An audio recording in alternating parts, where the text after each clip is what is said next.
Hi, I'm Alexis Bennett, but everyone calls me Alex.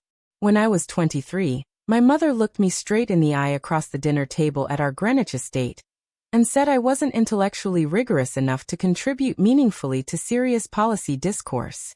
My father nodded slowly, like a judge affirming a verdict. My sister Olivia glanced at her phone and smirked. My brother Graham didn't even look up from his steak. That night, something inside me didn't break. It calcified. 6 years later, I sat in my cramped Cambridge office watching my phone light up with a name I didn't recognize. Julian Whitmore. Before we jump back in, tell us where you're tuning in from. And if this story touches you, make sure you're subscribed because tomorrow, I've saved something extra special for you. Olivia's colleague from the Brennan Institute, one of the most influential think tanks in Washington. The voicemail was brief, professional, almost confused. He wanted to know why I'd never mentioned the Cascade Policy Institute at family gatherings. He'd been citing our rural healthcare access model in congressional briefings for 8 months. He wanted to collaborate. I didn't call him back immediately. Instead, I made 3 other calls, each one quiet and deliberate. Each one setting something in motion that would unravel 6 years of my family's carefully maintained narrative about who I was and what I was capable of. But this didn't start with Julian's call. It started long before, with dismissals dressed up as concern, with accomplishments erased by selective memory, and with a family that needed me to stay small so they could feel large. The envelope arrived on a Tuesday morning in late November. Heavy cardstock, the kind that announces importance before you even break the seal. Inside was an invitation printed in that aggressively elegant font my mother favored. The kind that made even casual gatherings feel like state dinners. The Bennett Family Annual Gathering. December 20th. 5 o'clock. Cocktail attire requested. Family home. It had been 2 years since I'd set foot in that house. 2 years since the incident my family referred to in hushed tones as my overreaction. As if being told your life's work was a hobby project barely worth discussion was something to be taken lightly. The last time I'd been home, Olivia had just returned from a fellowship in Geneva. The entire evening had been a performance in her honor, a celebration of her keynote at some international summit. When I'd mentioned quietly over dessert that I'd been invited to consult on a healthcare policy proposal for a mid-sized foundation, my mother had smiled that particular smile she reserved for awkward moments and said that was nice, that it was good I was keeping busy, that meaningful work would come with time and proper credentials. Graham had actually laughed. Not cruelly, just casually, like I'd made an unintentional joke. My father had changed the subject to Olivia's upcoming appointment to a federal advisory committee. I'd left before coffee was served. Drove back to Boston in silence, hands tight on the wheel, jaw aching from clenching. I hadn't answered their calls for weeks afterward. Eventually, the calls stopped coming. The texts became perfunctory. Holiday messages. Birthday acknowledgments. The kind of communication that maintains the appearance of family without any of its substance. And now this. An invitation that felt less like an olive branch and more like a summons. I held it in my hands for a long time, standing in the narrow galley kitchen of my Cambridge apartment. The November light was thin and gray through the windows, the kind of light that makes everything look slightly unfinished. My apartment was small. A 2-bedroom brownstone conversion with creaking floors and radiators that clanged at odd hours. But it was mine. Every book on the shelves, every piece of second-hand furniture, every coffee-stained draft on my desk belonged to a life I'd built without their approval or their money. The Cascade Policy Institute operated out of a converted warehouse space in Somerville, just across the river. We were small, 6 researchers plus myself, working on issues that larger institutions considered too niche or too politically unpalatable. Rural healthcare access, economic development in post-industrial communities, education policy for districts that had been written off by state governments. Our funding came from a patchwork of small foundation grants, university partnerships, and the occasional contract with regional advocacy groups. We weren't prestigious. We didn't host cocktail parties or issue press releases. We just did the work, and somehow, quietly, that work had started to matter. I'd published under the name A. Morgan for the first 3 years, a decision born partly from wanting the work to stand on its own merit, and partly from not wanting to deal with my family's inevitable questions or dismissals. But even now, with my real name on our masthead, they'd never looked closely enough to notice. They'd never Googled me, never checked LinkedIn, never wondered what I actually did with my time beyond what I told them in our brief, stilted phone calls. I made coffee, the cheap kind that comes in a red can, and sat at my kitchen table with the invitation propped against the sugar bowl. My therapist, Dr. Karen Moss, had been working with me for 18 months on questions exactly like this. Should you engage with people who diminish you? How do you maintain boundaries with family who refuse to see you clearly? When is it self-protection and when is it avoidance? I could hear her voice in my head, measured and curious rather than directive. What would it mean to go? What would it mean to stay away? I didn't know yet. But I knew the invitation itself was already changing something. It had cracked open a door I'd been holding shut, and now cold air was seeping through. That afternoon, I took the train into the city for a meeting at the Boston Foundation. We were finalizing a grant for our new project on rural broadband access and its impact on healthcare delivery. The meeting went well. The program officer, a sharp woman named Diane Kowalski, told me she'd been following our work since we'd published the education mobility study. She said something that stuck with me. She said we had a reputation for being ferociously evidence-based, but also fundamentally humane. That our policy recommendations never forgot there were actual people on the receiving end. I thought about that on the train ride back. Ferociously evidence-based but fundamentally humane. My mother would have said those two things were contradictions, that rigorous analysis required emotional distance, that sentiment clouded judgment. She'd built her entire academic career on mathematical models of economic behavior, on reducing human decision-making to rational calculations. She'd won awards for it, been cited thousands of times. And yet, the communities I worked with, the small towns in western Massachusetts and rural Vermont that were slowly being hollowed out by economic forces they hadn't created and couldn't control, those people needed something more than elegant equations. They needed someone who could see them clearly and still believe they deserved better. That evening, I made a decision. I would go to Greenwich. Not because I owed them anything. Not because I believed this gathering would somehow be different. But because I wanted to see it clearly one more time. I wanted to stand in that house with full awareness of who I'd become in their absence, and let whatever happened next simply happen. I booked a car service for the 20th. I wouldn't drive this time. I wanted to arrive without the escape route of my own vehicle, wanted to commit fully to being present. I chose what I'd wear carefully.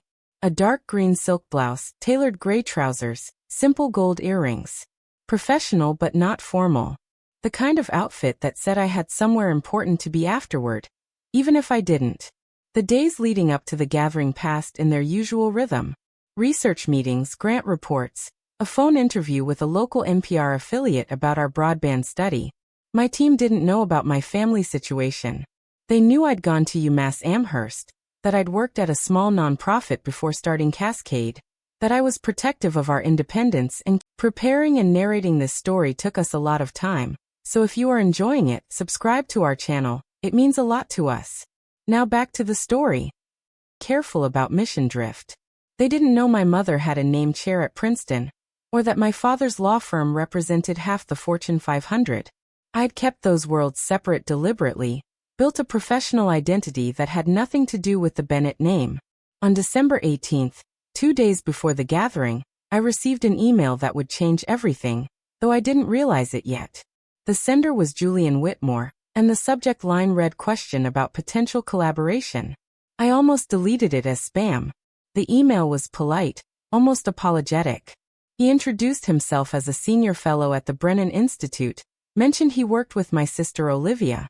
He'd been researching healthcare delivery models for an upcoming congressional hearing, and kept encountering citations to work published by the Cascade Policy Institute. He'd finally looked up the organization, seen my name as founder and director, made the connection. He wanted to know if I'd be interested in consulting on the hearing preparation.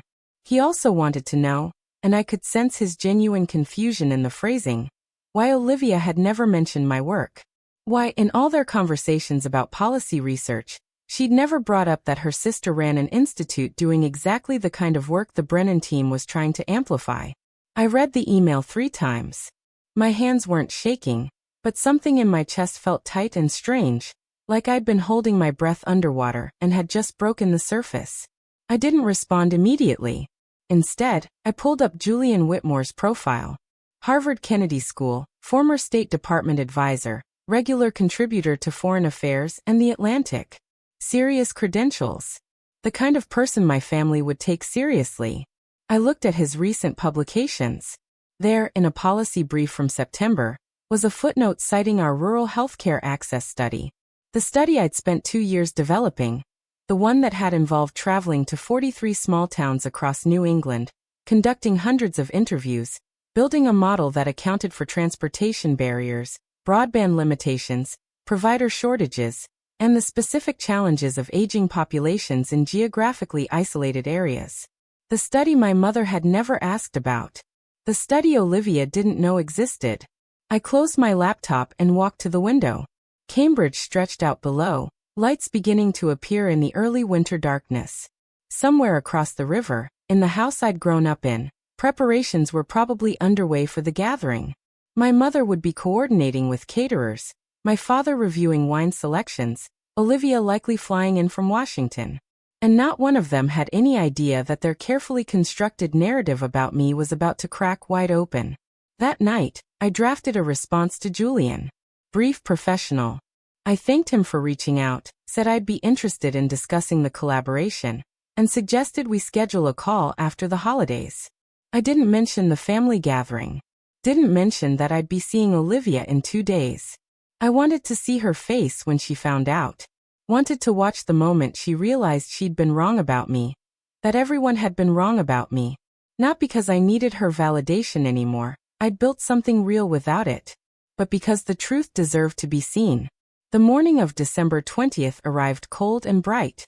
I dressed carefully, did my makeup precisely, chose a coat that looked expensive even though I'd bought it at a consignment shop in Somerville. The car service picked me up at 3:30. The drive to Greenwich took just under 3 hours, traffic thinning as we left the city behind.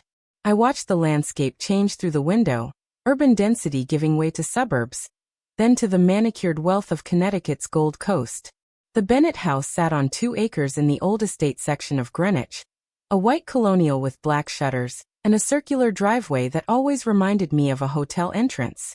When we pulled up, there were already 4 cars parked, expensive sedans with that particular gleam that comes from professional detailing.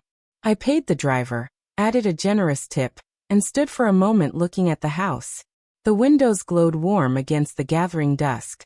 I could see shapes moving inside, hear the muted sound of conversation and laughter. I'd been gone so long that approaching the front door felt like visiting a museum dedicated to someone else's childhood. The brass knocker in the shape of a pineapple, symbol of hospitality, I'd always found ironic. The boxwoods flanking the entrance, trimmed into perfect spheres. The doormat that read welcome in script so ornate it was almost unreadable. I rang the bell and waited. Footsteps approached, and then the door swung open to reveal my brother Graham. He looked exactly as I remembered, tall and lean in expensive casual wear, a sweater that probably cost more than my monthly utilities. His expression cycled through surprise, confusion, and then a kind of performative warmth that didn't reach his eyes. "Alex," he said, drawing out my name like he was testing its pronunciation. "You actually came." I smiled, keeping it neutral. I was invited. He stepped aside to let me enter, and I walked into the familiar foyer with its marble floor and curving staircase, the massive mirror that reflected the chandelier into infinity. The house smelled like it always did during gatherings, expensive candles trying to mask the underlying scent of old wood and older money. From deeper in the house, I could hear voices, the crystal sound of wine glasses touching, someone laughing at something that was probably only professionally funny. Graham gestured toward the living room. "Everyone's in there. Mom's been coordinating all day. You know how she gets." I did know. My mother approached hosting the way she approached academic publishing, with meticulous planning and an absolute intolerance for anything that deviated from her vision. I handed Graham my coat, watching as he hung it in the hall closet with careful precision. making sure it didn't touch the other coats. Even that small gesture felt loaded with meaning, with the maintenance of proper order. We walked toward the living room, and I felt my heartbeat pick up, not with nervousness exactly, but with a strange anticipation. I was about to step back into a world I'd left behind, but this time I was different. This time I knew exactly who I was, even if they didn't. The living room opened before us, a study in understated elegance.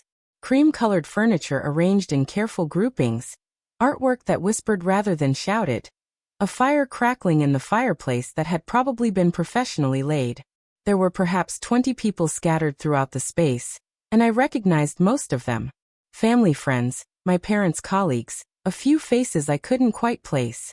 And there, standing near the fireplace in conversation with a silver-haired man I recognized as a federal judge, was my mother. Dr. Patricia Bennett looked exactly as she always did, perfectly composed in a dove gray dress that probably came from some boutique, where they served champagne while you browsed.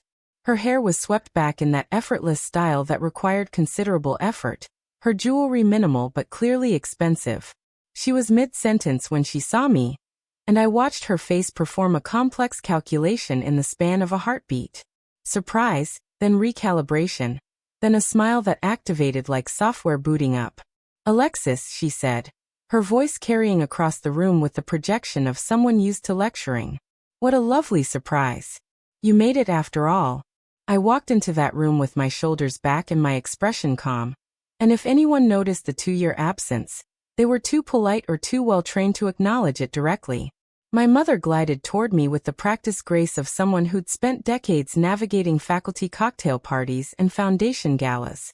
She took both my hands in hers, a gesture that looked warm from a distance but felt performative up close. "We're so glad you could join us," she said, her voice pitched at exactly the right volume to sound intimate while still being audible to nearby guests. "It's been far too long." I smiled and agreed that it had been, watching her eyes for any flicker of genuine emotion beneath the social choreography. There was nothing, just the smooth operation of someone executing a well-rehearsed role. She released my hands and gestured broadly to the room. "You remember Judge Carstairs, of course. And this is Dr. Helen Varga. She's just joined the economics department at Yale. We've been having the most fascinating discussion about monetary policy in emerging markets." I nodded politely to both, and Judge Carstairs gave me that vague smile people use when they can't quite place you but know they should. Dr. Varga extended her hand with more genuine warmth. "Any relation to Patricia?" she asked, the question innocent enough but loaded with assumptions. "My daughter," my mother said, before I could answer. "Alexis lives in Boston. She works in policy research." The way she said it made it sound like a hobby, something to keep me occupied between whatever she imagined I actually did with my time. Dr. Varga nodded with polite interest, and was about to say something when my father's voice cut across the room. "Alex, come say hello properly." Richard Bennett stood near the bar cart, a rocks glass in his hand, ice cubes catching the light. He looked distinguished in the way certain men do as they age, gray at the temples adding gravitas rather than years. He'd always been the quieter parent, content to let my mother orchestrate while he observed and occasionally rendered judgment. Those judgments, when they came, carried weight. I crossed the room, aware of eyes following me. The slight lull in conversations as people registered the return of the daughter who'd been absent. My father set down his glass and pulled me into a brief, stiff hug that smelled like expensive bourbon, and the same cologne he'd worn my entire life. "Good to see you," he said, stepping back to look at me with an appraising expression. "You look well. Keeping busy?" "Very," I said. "The Institute has been growing steadily." He nodded, but I could see the slight glaze that came over his eyes whenever I mentioned my work. It was the same look he'd give when someone at a dinner party started talking about a subject he considered beneath serious discussion. Not hostile, just fundamentally disinterested. That's good.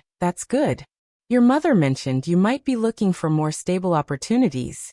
"I have a contact at a consulting firm in Boston. They're always looking for bright people for their research division. Better benefits than nonprofit work, I'd imagine." The offer was delivered with casual authority, as if my current work was clearly a stepping stone to something more legitimate rather than a deliberate choice. Before I could formulate a response that wouldn't start an argument, Graham appeared with a glass of wine for me. Pinot Grigio, he said. Still your drink? It hadn't been my drink in years, I preferred red, but I took it with a thank you and sipped it dutifully. The wine was excellent, of course. Everything in this house was excellent. That was part of the problem. The evening continued in this vein for the next hour. I was passed from conversation to conversation like an heirloom being shown to guests. Acknowledged but not truly seen. An old family friend asked what I was up to these days, and when I mentioned the Cascade Policy Institute, she smiled blankly and said how nice, that it was wonderful I was passionate about helping people, before turning to ask my father about a legal case she'd read about. One of my mother's colleagues from Princeton, a distinguished-looking man with a British accent, asked if I'd considered pursuing a PhD. When I explained that I was more interested in applied research than academic work, he made a sympathetic sound and said yes, academia certainly wasn't for everyone. Some people were more practically minded. Each interaction was a small cut, the kind that doesn't bleed immediately, but leaves you aware something has been taken. I smiled through all of it, sipped my wine and observed. This was what I'd come to see. Not the house or the expensive catering or even my family specifically, but this entire ecosystem that valued credentials over outcomes, prestige over impact, the appearance of intelligence over the actual work of solving problems. Around 6:30, Olivia arrived. I heard her before I saw her, that confident laugh that seemed to announce her presence in any room. She swept in wearing a tailored navy suit that screamed Capitol Hill, her hair pulled back in a sleek ponytail, phone in one hand and a leather portfolio in the other. She was immediately surrounded, people drawn to her the way they'd always been, eager to hear about Washington, about her work at the Brennan Institute, about her proximity to power. I watched from near the bookshelf as she held court, describing some meeting she'd had with a senator, some policy brief that was making the rounds in the West Wing. She was good at this, always had been. The performance of competence, the casual name-dropping that never quite felt like bragging because it was delivered with such ease. My mother appeared at her elbow, pride radiating from her like heat. This is what success looked like to them. Someone who moved in the right circles, whose name appeared in the right publications, who was consulted by the right people. It took Olivia almost 20 minutes to notice me. When she did, her expression went through a rapid sequence I'd learned to read in childhood.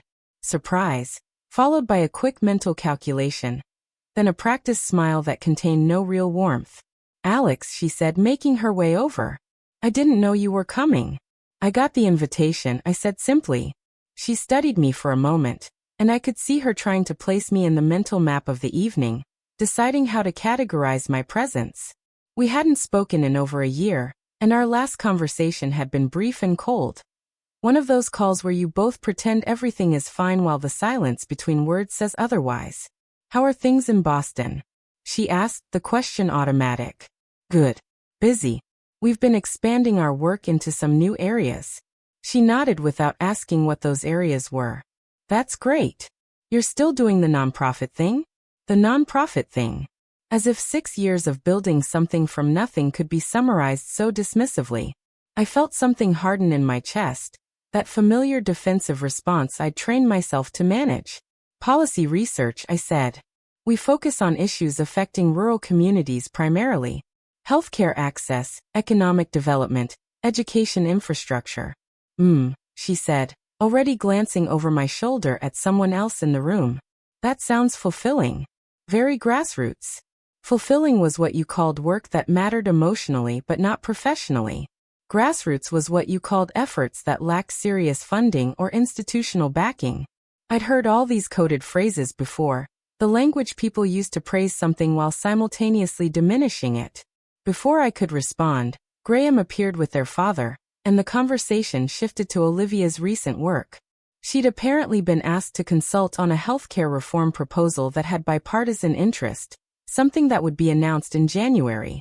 Everyone listened with genuine attention as she explained the policy mechanics, the political calculations, the challenges of threading the needle between competing interests. It was impressive, genuinely. Olivia was smart, always had been. She knew how to synthesize complex information, how to make it accessible without oversimplifying, how to position ideas so they could gain traction. I'd admired that about her once, before I'd realized that she used those same skills to make herself look brilliant, while ensuring no one else in the family could compete for that particular spotlight. Dinner was announced, and we moved into the dining room. The table was set with the formal china, the kind that only came out for special occasions, each place setting a small work of art.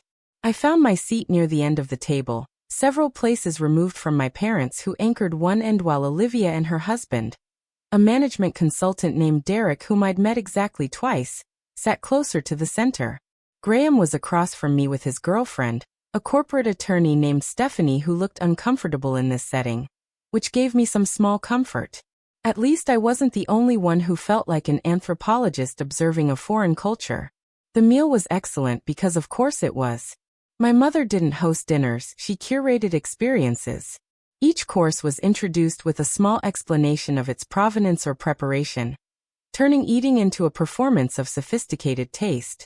Conversation flowed around the table in multiple currents, people leaning across to engage in brief exchanges before returning to their immediate neighbors. I found myself next to Dr. Varga from earlier and a man named Thomas who worked in finance, and seemed primarily interested in talking about his recent trip to New Zealand. I ate and nodded and made the appropriate sounds of interest while my mind drifted. This was the world I'd grown up in, where every gathering was an opportunity to demonstrate cultural capital, where casual conversation was threaded with subtle competition, where even compliments were often positioning moves in a longer game. I'd learned the rules young, learned how to navigate the unspoken hierarchies, learned what topics were impressive and which revealed you as unsophisticated. And then, somewhere in my early 20s, I'd realized I didn't want to play anymore. The game required too much energy, too much of myself bent into shapes that didn't fit who I actually was. Midway through the main course, my father stood with his wine glass, the signal for attention. The table quieted, conversations trailing off as everyone turned toward him. He waited until he had complete silence, comfortable with being the focus of the room's attention. I want to thank everyone for joining us this evening, he began, his courtroom voice filling the space without him needing to raise it. These gatherings remind us of what matters. Family, friendship, the connections that sustain us through another year. He paused for the murmur of agreement that rippled through the guests. This year has been remarkable for the Bennett family. Patricia published her 5th book, another contribution to our understanding of behavioral economics that's already generating significant attention in the field. Her expression remained modest, but I could see the satisfaction in the set of her shoulders. Graham has been promoted to vice president at his firm, a well-deserved recognition of his talent and dedication. Graham lifted his glass slightly in acknowledgement, and several people offered quiet congratulations. And Olivia, my father continued, his voice warming with unmistakable pride, has continued to establish herself as one of the most respected voices in policy analysis. Her work at the Brennan Institute is shaping national conversations about healthcare, education, and economic opportunity. We couldn't be prouder. Olivia smiled, that perfect blend of humility and confidence she'd mastered. Thank you, Daddy. Though I have to say, the work is really a team effort. Of course, my father agreed. But leadership matters. Having the right people in the right positions, people with the education and experience to see the full picture, that's what creates real change. I felt something twist in my chest. The right education, the right experience, the full picture. Every phrase a small exclusion, a reminder of who belonged in the category of serious people and who didn't. My state school degree, my small institute that no one had heard of, my choice to work on problems that affected people who didn't attend galas or influence legislation. My father raised his glass higher. To family, to excellence, and to the year ahead. Everyone raised their glasses and drank. I sipped my wine and set it down carefully, focusing on keeping my expression neutral. This was the moment I'd expected, the celebration of achievements that never included anything I'd done. Not out of malice necessarily, but out of genuine failure to recognize my work as worthy of acknowledgement. I didn't exist in their framework of success. The conversation resumed, louder now with the wine flowing and the formality of the toast complete. I watched my mother lean toward Olivia, saw them talking in that animated way they had, probably discussing some academic matter or policy detail. I watched Graham charm the woman on his other side with some story about a deal he'd closed. I watched my father accept compliments from the judge about his recent courtroom victory in a case that had made national news. And I thought about Julian Whitmore's email, about the footnote in a policy brief that cited research I'd done, research that was apparently good enough to inform congressional hearings, but not good enough to mention at a family dinner, about the careful documentation I'd been keeping for 3 years, every dismissal noted, every achievement of mine that went unremarked, every time my work was categorized as nice rather than significant. I'd started keeping the record at Dr. Moss's suggestion, a way to reality check my perceptions, to make sure I wasn't being overly sensitive or interpreting neutral comments as attacks. But the pattern had been undeniable. 3 years of data points that showed a family who had decided who I was and refused to update that assessment no matter what evidence appeared. Dessert was served, some elaborate chocolate construction that probably had a French name I couldn't pronounce. I ate it slowly, tasting nothing, while around me people praised the meal, and made plans to see each other at upcoming events. The evening was winding down, entering that phase where guests begin calculating their exits, wondering if they've stayed the right amount of time to be polite without overstaying. I was considering my own departure, mentally preparing the brief goodbyes I'd need to make, when I heard Olivia's voice rise slightly with laughter. She was talking to Dr. Varga and another woman I didn't know, and I caught the tail end of her sentence. I keep telling Julian he needs to expand his research network. He gets so focused on academic sources that he misses some of the more innovative work happening outside traditional institutions. Julian. The name snagged my attention like a hook. I leaned slightly closer, pretending to be interested in my coffee while I listened. The Brennan Institute has such incredible resources, the other woman was saying. You must have access to the best researchers in every field. Olivia nodded. We do, though we're always looking for fresh perspectives. The challenge is finding people who have both the theoretical background and the practical experience. It's a rare combination. What about your sister? Dr. Varga asked, and I felt the world contract slightly. Didn't you mention she works in policy? Olivia's smile didn't falter, but something changed in her eyes. Alex works for a small nonprofit in Boston. Very local focus, community-level stuff. It's different from what we do at Brennan. Different. Not complementary. Not valuable in its own right. Just different, which in this context clearly meant lesser. I set my coffee cup down and stood, the movement drawing Olivia's attention. Our eyes met across the table, and for just a second, I saw uncertainty flash across her face. Then it was gone, replaced by that same pleasant mask she'd worn all evening. I walked to where my mother stood near the doorway, thanking departing guests. I waited for a gap in the conversation, and then touched her elbow lightly. I should get going.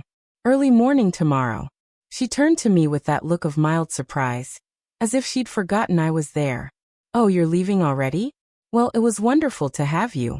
We should do this more often. We should, I agreed, knowing we wouldn't. Thank you for the invitation.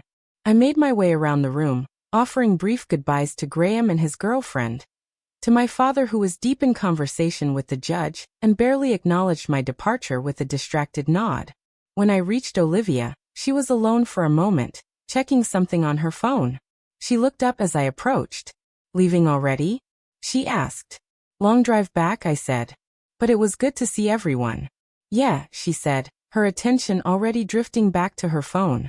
Listen, we should grab coffee next time you're in DC. Catch up properly. I'd love that, I said, meaning I'd rather walk into traffic. Let me know when you're free. She promised she would with the sincerity of someone who had no intention of following through. I collected my coat from Graham, declined his half-hearted offer to walk me out, and stepped into the December night. The car service wasn't scheduled to pick me up for another 40 minutes, so I walked down the driveway toward the street, my breath visible in the cold air. Behind me, the house glowed warm and golden, full of people congratulating themselves on their excellence, on belonging to the right institutions and knowing the right people. I pulled out my phone and opened my email. Julian Whitmore's message was still there, still asking about collaboration, still confused about why Olivia had never mentioned my work. I hit reply and typed quickly before I could second-guess myself. Julian, thank you for reaching out. I'd be very interested in discussing how Cascade's research might support the hearing preparation. I'm available for a call this week if that works for your schedule. I should mention that I'll be seeing my sister Olivia at a family gathering tomorrow, but I'd prefer to discuss our potential collaboration independently. My work stands on its own merits. I reread it once, decided it struck the right balance between professional and subtly pointed, and hit send. The email disappeared into the night, carrying with it the first domino in a chain I was about to set in motion. My phone buzzed almost immediately, but it wasn't Julian. It was a text from a number I had saved simply as Dr. A. The message was brief. I heard you were heading home for the holidays. Remember what we discussed? You don't need their validation, but you deserve their respect. Don't let them rewrite your story. Dr. Kwame Anderson had been my mentor since graduate school, one of the few people who'd seen my potential when I was still figuring out what I wanted to do.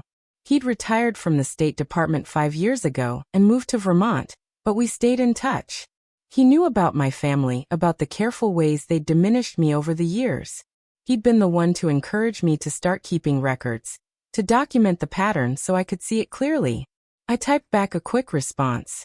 Just left. It was exactly what I expected. I'll call you tomorrow. His reply came seconds later. Good. Time to show them what they've been too blind to see. I stood in the cold for another 30 minutes, watching cars pass on the quiet Greenwich street, thinking about everything that had just happened and everything that was about to. This evening had been exactly what I'd needed. Not closure, but clarity. A final confirmation that nothing had changed, that my family would never see me differently unless forced to confront evidence, so overwhelming they couldn't ignore it. I'd spent 6 years building something real, something that mattered, and they'd never once asked about it with genuine curiosity.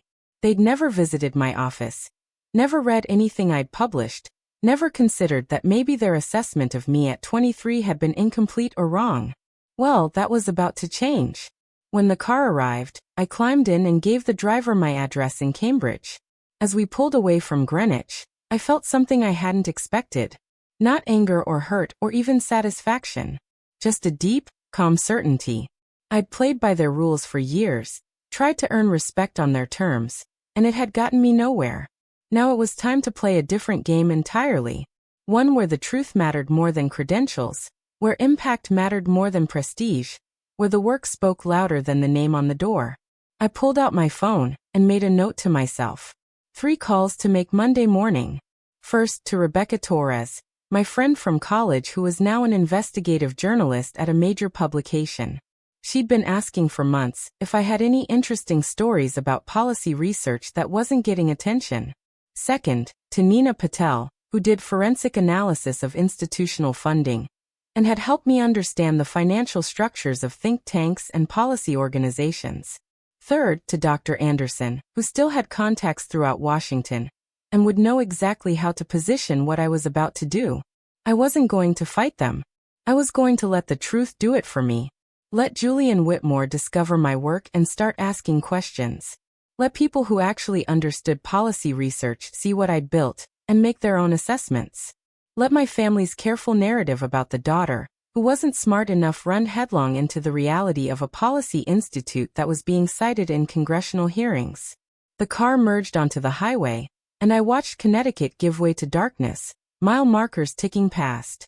Somewhere behind me was the world I'd grown up in. All those expectations and judgments and careful hierarchies. Somewhere ahead was the life I'd built in spite of them.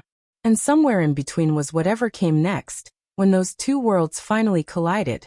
I closed my eyes and let myself feel something I'd denied myself for years. Not hope exactly, but possibility. The possibility that I could win this, not by becoming who they wanted me to be, but by refusing to be diminished anymore. The possibility that truth, when it was documented and undeniable, could cut through years of dismissal. The possibility that I didn't need their approval to matter, but I was absolutely going to make them see what they'd missed. The drive back to Cambridge took 3 hours, and I spent most of it thinking about Dr. Anderson's cabin in Vermont. He'd bought it after his retirement, a place to think and write away from the noise of Washington. He told me more than once that when things got complicated, when I needed space to see clearly, I was always welcome there. I wondered if I might need that space sooner than expected, because what I was about to set in motion would have consequences, not just for my family but for me too. I was about to force a confrontation that had been building for years, and there was no way to predict exactly how it would unfold. But as the city lights of Boston appeared on the horizon, as familiar streets began to take shape around me, I felt something solidify inside. I was done being small to make them comfortable. Done pretending my work didn't matter, because it didn't fit their definition of serious. Done accepting their narrative about who I was, and what I was capable of. They'd had 6 years to ask, to notice, to care. They'd chosen not to. That was on them. What happened next was on me. And I was ready. Monday morning arrived with the kind of crystalline winter light that makes Cambridge look almost European, the old brick buildings sharp against a pale blue sky. I'd spent Sunday in my apartment, deliberately avoiding any family contact, letting the events of Saturday settle into something I could examine without emotion clouding the analysis. Now, sitting at my desk with coffee growing cold beside me, I was ready to make the calls I'd been planning since I left Greenwich. The Cascade offices were quiet this early. Our small team wouldn't arrive for another hour, which gave me the privacy I needed. I pulled up my contact list and stared at the 3 names I'd noted on the drive home. Rebecca Torres, Nina Patel, Dr. Kwame Anderson. Each one represented a different kind of leverage, a different angle on what I was about to do. I started with Rebecca because I knew she'd be awake. She was a morning person in the aggressive way of journalists who'd learned to chase stories before anyone else was conscious enough to spin them. She answered on the second ring, her voice already alert and curious. Alex Bennett calling before 8 in the morning, she said. This is either very good or very bad. Possibly both, I replied. Do you have time for a conversation about institutional blindness and the politics of expertise? I heard her shift, probably sitting up straighter, that particular quality of attention journalists get when they sense a story taking shape. I'm listening. I laid it out for her carefully, without melodrama, just the facts assembled in the order that would make the pattern clear. My family's consistent dismissal of my work. The Policy Institute I'd built over 6 years. The citations starting to appear in serious publications and congressional briefings. My sister's position at one of the most influential think tanks in Washington. Her complete ignorance of what I'd been doing, despite working in the exact same field. The dinner party, where my father had toasted everyone's achievements except mine, not out of malice, but because it genuinely hadn't occurred to him that I might have achieved anything worth mentioning. Rebecca was quiet for a long moment after I finished. Then she said, "You've been documenting this?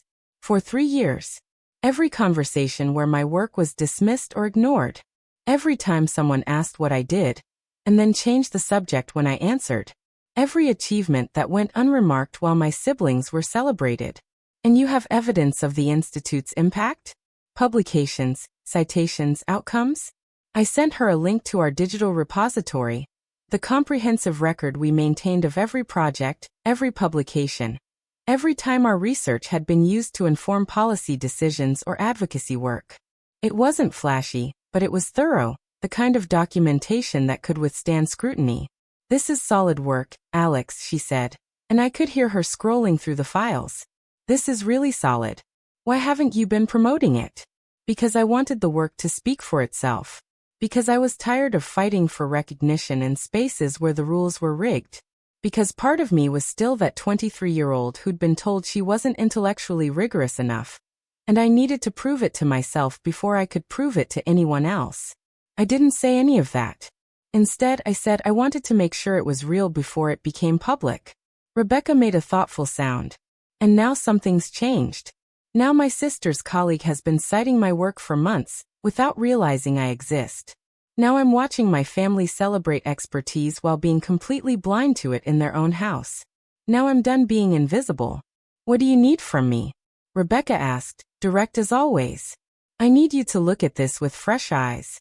Tell me if I'm seeing patterns that aren't there, or if this is as clear-cut as it feels. And if it is, I need you to help me decide whether this is a story worth telling publicly." She was quiet again, thinking. The personal angle makes it compelling, but it's also risky. People will accuse you of airing family grievances. The question is whether there's a larger point about how we assess expertise, about credentialism versus actual impact. That's exactly the question, I said. How many people are doing meaningful work that gets dismissed because they don't have the right institutional affiliation, or the right letters after their name? Let me dig into this, Rebecca said. I'll look at your documentation, cross-reference the citations, maybe talk to some people in the policy world about how they assess emerging research. Give me a week. I thanked her and ended the call, then immediately dialed Nina Patel. Nina was different from Rebecca, less interested in narrative and more interested in numbers, in the financial and institutional structures that shaped how knowledge was created and distributed. She answered with her characteristic efficiency. Alex, what do you need? I need you to help me understand something about think tank funding and research attribution. Specifically, I need to know if there's a pattern of major institutions taking credit for work that originates elsewhere. She laughed, sharp and knowing. You mean, is there a pattern of fancy organizations with big budgets repackaging research from smaller outfits, without proper attribution? That's not a question, it's a business model. I felt something tighten in my chest. Can you prove it? Depends on what you're looking for. If you want to show that someone literally plagiarized, that's one thing. If you want to show a pattern of institutional capture, where big players absorb ideas from the ecosystem without acknowledgement, that's harder but definitely possible. I explained what I'd found, how citations to Cascade's work had started appearing in Brennan Institute publications, how the language was different enough to avoid plagiarism accusations, but the core concepts were clearly derived from our research. How Olivia, who worked at Brennan, had somehow never noticed that her own sister was producing work relevant to her field. That's not unusual, Nina said. People at prestigious institutions often have blind spots about where good ideas come from. They assume innovation happens at places like theirs, so they don't look elsewhere. It's confirmation bias on an institutional scale. Can you document it? I asked. Not just in my case, but as a broader pattern? I can try. I'll need access to your publication record, and then I'll cross-reference with major think tank outputs over the same period. Look for language similarities, concept migration, that kind of thing. It'll take time. I have time, I said, which wasn't entirely true. What I had was patience born of 6 years of being overlooked, patience that was now transforming into something more deliberate. After Nina, I called Dr. Anderson. He picked up on the fourth ring, his voice warm with the particular quality of someone who'd been expecting the call. Alexis, he said, using my full name the way he always did. I take it Saturday was illuminating. It was exactly what I needed it to be, I told him. A reminder of why I left that world in the first place. And now I'm going to make them see what they've been missing. Not by asking for recognition, but by making it impossible to ignore. I heard him chuckle, low and approving. Tell me your plan. I walked him through it. The calls to Rebecca and Nina, the response I'd sent to Julian Whitmore. The way I was positioning everything not as a personal vendetta, but as a case study in how expertise gets recognized and valued. Dr. Anderson listened without interrupting, letting me lay out the whole strategy before he spoke. You're playing a long game, he said finally. That's smart. But you need to be prepared for how they'll react when they realize what you've done. I know. They'll say I'm being vindictive, that I'm making a private matter public, that I'm embarrassing the family. They'll say worse than that, he corrected gently. They'll say you're not credible because you have a personal stake. They'll say you've misunderstood their intentions, that you're being oversensitive. They'll use your emotion against you to undermine your argument. I'd thought about this, spent most of Sunday night thinking about exactly this. That's why I'm keeping emotion out of it. I'm letting the documentation speak. I'm letting other people discover the patterns. I'm just providing the evidence and stepping back. Dr. Anderson was quiet for a moment. You know, I have some contacts in Washington, people who still owe me favors. If you need doors opened, conversations started, I can make some calls. Not yet, I said. I want to see how this develops naturally first. If Julian Whitmore follows through on the collaboration, if people start noticing the work on its own merits, that's the strongest foundation. Your contacts can come later if we need to amplify. All right, he said. But Alex, one more thing. Make sure you're doing this for the right reasons. Not to hurt them, but to establish truth. The moment it becomes about revenge, you've already lost. I know, I said, and I meant it. This isn't about revenge. It's about being seen. After the calls, I sat at my desk and let the morning light shift across the papers scattered in front of me. Research summaries, grant reports, the beginning outline of our next major project on rural broadband infrastructure. This was real work, work that mattered to real people, and it had always been enough. But there was something about being dismissed by the people who were supposed to know you best, supposed to see your potential even when others didn't, that cut deeper than professional rejection. My phone buzzed with an email notification. Julian Whitmore, responding to my message from Saturday night. His reply was enthusiastic and immediate. Alex, I'm thrilled you're interested in collaborating. I have to be honest, I'm still processing the connection between you and Olivia. I've been citing Cascade's rural healthcare model in nearly every briefing I've done this quarter, and she's never once mentioned that her sister founded the organization. I'd love to set up a call this week to discuss how we might work together. The hearing is scheduled for February 15th, so we have some time but not unlimited. Would Wednesday at 2 work for you? Also, and I hope this doesn't overstep, but I'm genuinely curious about how you built the institute. The research quality is exceptional, and I'm always interested in how good policy work happens outside traditional academic structures. I read the email twice, parsing the subtext. He was curious about more than just the research. He was curious about the family dynamics, about why such an obvious collaboration hadn't happened organically, about what it meant that Olivia had never mentioned me. This was the opening I'd been waiting for. The moment when someone from inside the system started asking the questions that would unravel the careful narrative my family had constructed. I replied with professional warmth, confirming Wednesday at 2 and suggesting we use that call to discuss both the immediate collaboration and the broader context of how Cascade operated. I kept it carefully neutral, not quite answering his curiosity about the family situation, but not deflecting it either. Just leaving the door open for him to walk through when he was ready. The rest of Monday passed in the rhythm of normal work. My team arrived, we had our weekly planning meeting, I reviewed grant applications and edited a research brief that was going out to our network of partner organizations. On the surface, everything was exactly as it had been the week before.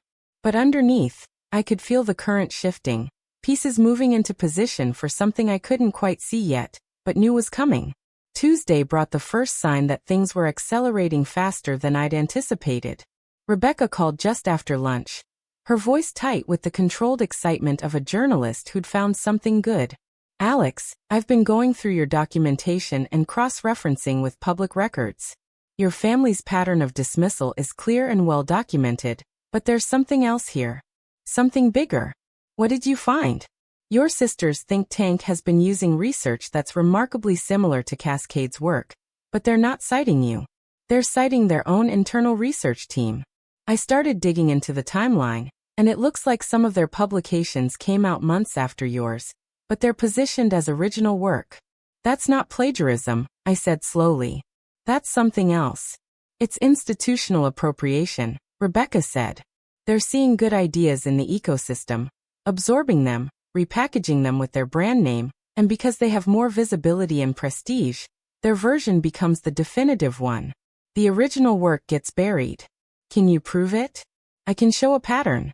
I've found at least 4 instances where Cascade published research, and then within 6 to 9 months, the Brennan Institute published something covering the same ground with similar conclusions, but no attribution. Sometimes the language is close enough to raise questions. I felt something cold settle in my stomach. Olivia would have seen my publications. She would have known the research was happening. Even if she didn't recognize my name immediately because of how I'd published early work, she would have seen it eventually. There's more, Rebecca continued.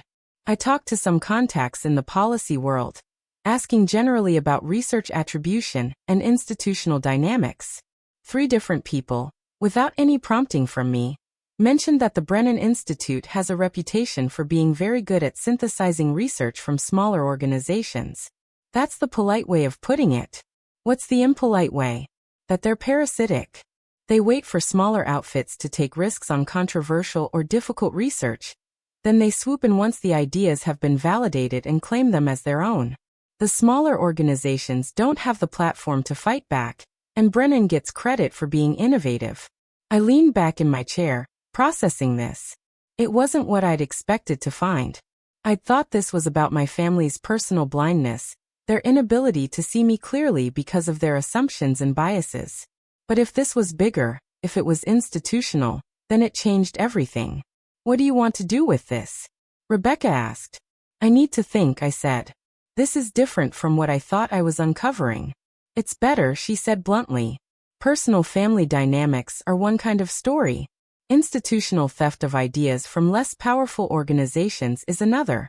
It's bigger, more important, and it gives you cover because it's not about you specifically, it's about a system.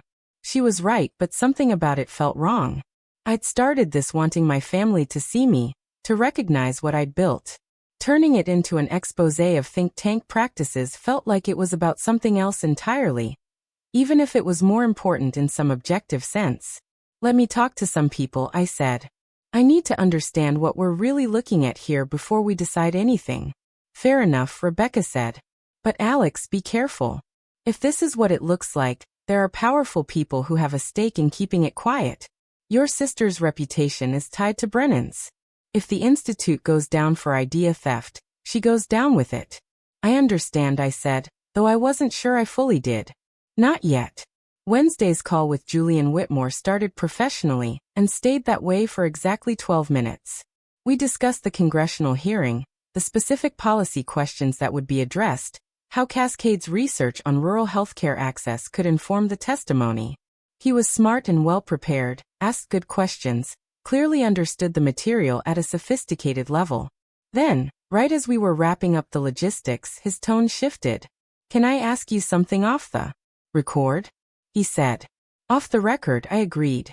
How is it possible that I've been working with your sister for 2 years, that we've had countless conversations about healthcare policy research, that I've specifically talked about looking for innovative approaches to rural access issues, and she's never once mentioned that her sister runs an organization doing exactly that work? I was quiet for a moment, choosing my words carefully. I think my family has a blind spot when it comes to my work. They have very specific ideas about what constitutes serious research, and those ideas are closely tied to institutional affiliation and traditional credentials. But you're being cited in policy briefs, Julian said, and I could hear genuine confusion in his voice. Your work is solid, academically rigorous, methodologically sound. Why wouldn't that register as serious? Because it's mine, I said simply. Because I went to a state school instead of an Ivy. Because I chose to build something small and focused instead of joining an established institution. Because they decided a long time ago what I was capable of, and they've never updated that assessment. Julian was quiet for a long moment. That's a hell of a thing to live with. I've made peace with it, I said, which was partially true. What I'm interested in now is making sure the work gets recognized regardless of their opinion of it. About that, Julian said, and I heard something shift in his voice. Something more serious. I've been comparing some of Cascade's publications with recent work from the Brennan Institute. There are some striking similarities. Similar frameworks, similar conclusions, sometimes even similar language. But Brennan isn't citing you. I know, I said. I just found out about it this week. Does Olivia know? That her institute is essentially repackaging your research? I don't think so, I said slowly, trying to be fair even as anger flickered in my chest. I think she probably saw the original research, might have even discussed it internally, but she wouldn't have recognized it as mine. She's never paid enough attention to what I do to make that connection. That's negligent at best, Julian said flatly. At worst, it's intellectual theft. Either way, it's a serious problem. What are you going to do? I asked. I'm going to bring it up internally. We can't be citing research as our own original work when it clearly builds on prior publications from other organizations. That's academic misconduct, and it puts the whole institute at risk.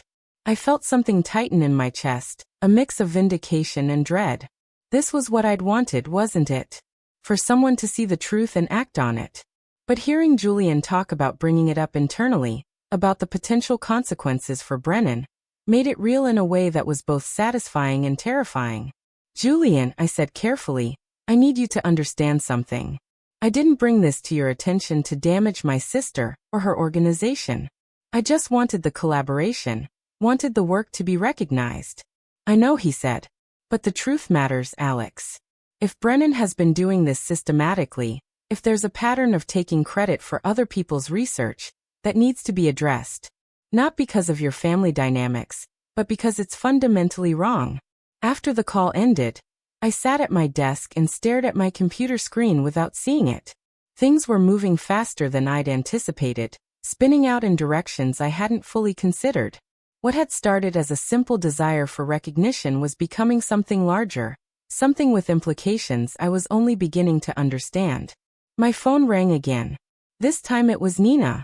"I've finished the preliminary analysis," she said without preamble. "You were right.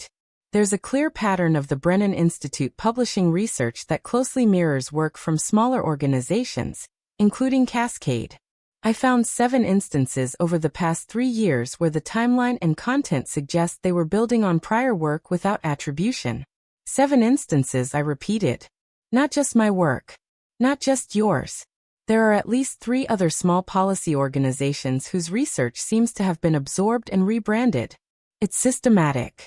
What does that mean legally? It's complicated. They're not plagiarizing word for word, so it's not copyright infringement in the traditional sense. But there's a strong argument for academic misconduct, for violation of research ethics standards. If this were happening at a university, it would trigger an investigation. But Brennan isn't a university. No, but they operate under similar ethical guidelines because they take foundation funding and produce research that informs public policy. If funders found out they were essentially recycling other people's ideas without credit, there would be consequences. I thanked Nina and ended the call, then immediately opened my laptop and started writing.